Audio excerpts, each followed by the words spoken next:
Like you said, what three women stand around and talk about siding? Three women living in Northern California after the fires. My name is Jessica Lynn Link.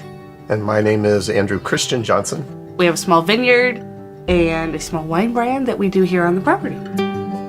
We're in the mountains between Santa Rosa and Calistoga, so between Napa and Sonoma County, in a little community called Knights Valley, which has vineyards and cows. And that's about it. It's been the same since the first day I ever came up here. It's comfort. I walk into it and it makes me feel warm. It's everything. I had a very specific look that I wanted for the outside of the house. And the James Hardie siding gave me that, plus the positive aspect of providing fire protection. Sunday night on October 8th, I was actually in the house and I smelled smoke.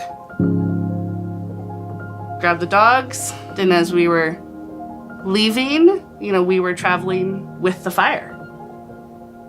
It was showering ashes on us.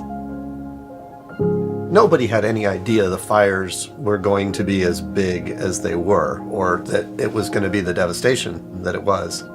3 to 4 days after the fire, 90,000 people had been evacuated from their homes in Santa Rosa. I knew the house was gone.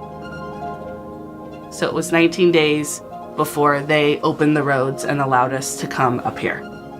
We came up here and everything was just black all around. There were trees that were down the hill that were still smoldering and burning, and then we get up here and our house is, in relative terms, fine.